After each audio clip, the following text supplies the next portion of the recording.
In this edition of reShape 333, I want to challenge pastors and church leaders as strongly as I possibly can to add one new priority to your list of goals in the next 18 months.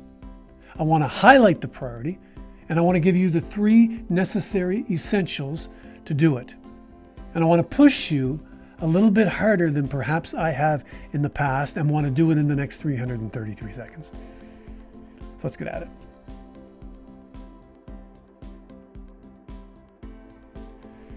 If you follow this channel at all, you will know that if I'm about anything, I'm about experimentation and trying new stuff. Listen, there's never been a time in the last 50 years where innovation is more critical and where permission has been more freely granted. In this recent chapter of history, innovation has been essential, and even the most resistant church members have been forced to accept at least some of it. And while there's a tendency now for us to want to begin to fade back to where we're most comfortable, to where we think we know what we're doing, we are living in a time when church leaders must more than ever resist that inclination. Fading back to the comfortable will most definitely lead to our death. So let me give to you one thing that I believe will help you resist the comfortable. One thing that I want to suggest to you that you need to do. Here it is. In the next 18 months, every church needs to start something new. Yeah, I said every church. And more specifically, I believe that every church, I am convinced, needs to, during this new wave of opportunity, launch a new congregation. Now stay with me. Hear me out before you click away. If you don't do that, the tendency will be to quickly fade back toward what you were doing. And in this current cultural reality, this current cultural moment, you will begin to accelerate towards irrelevance.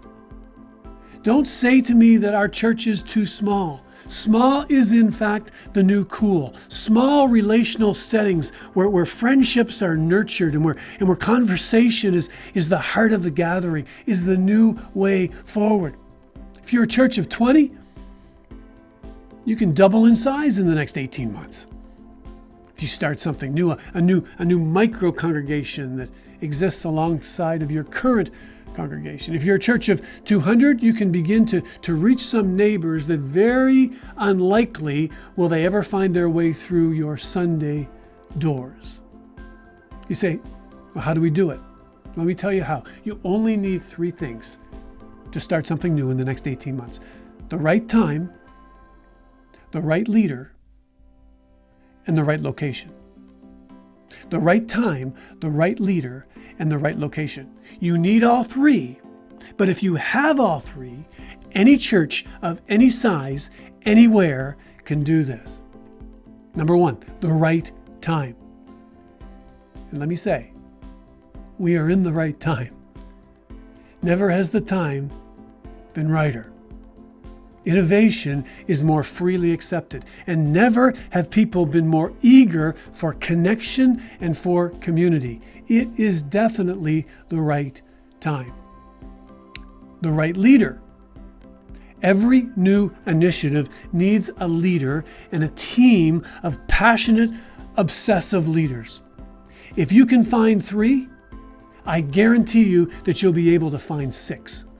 And if there are 4 to 6 of them, you have a great team.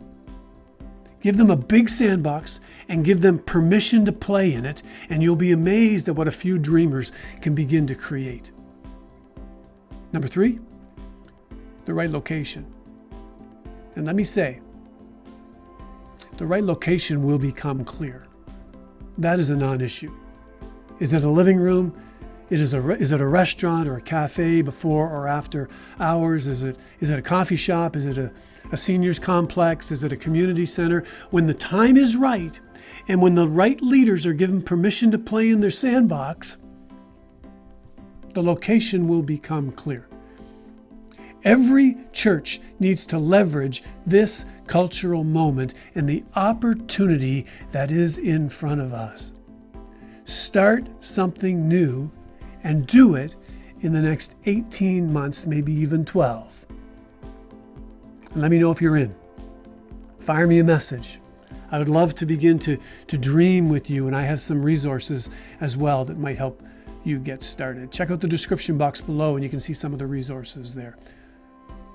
Thanks for leading, everyone. It's an exciting day.